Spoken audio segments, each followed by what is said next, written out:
Hi guys, in today's episode I'm going to show you how I did some shot glasses with armour etch. So stay tuned.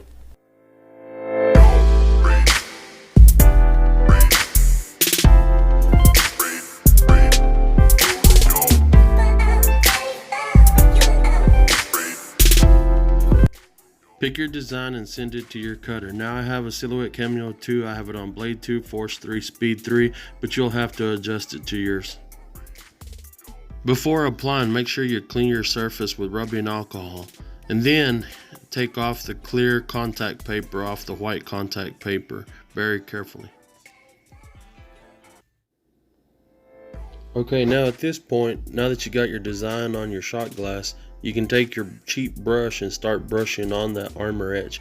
You want to make sure you apply it heavily after you paint it all over the empty spots. So what I'm doing here is I'm painting over it all the letters that I see and covering it. Make sure I put a good layer of armour etch on there to stay covered.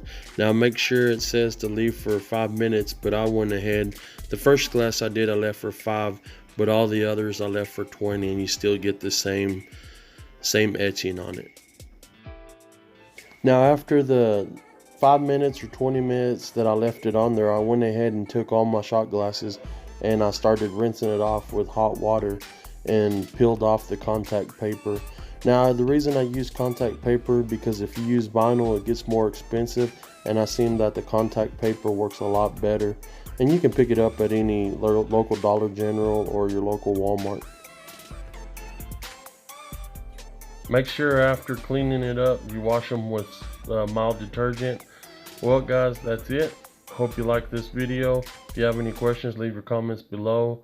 And don't forget to hit like and subscribe and hit that bell notification for any upcoming videos. And we'll talk to you later.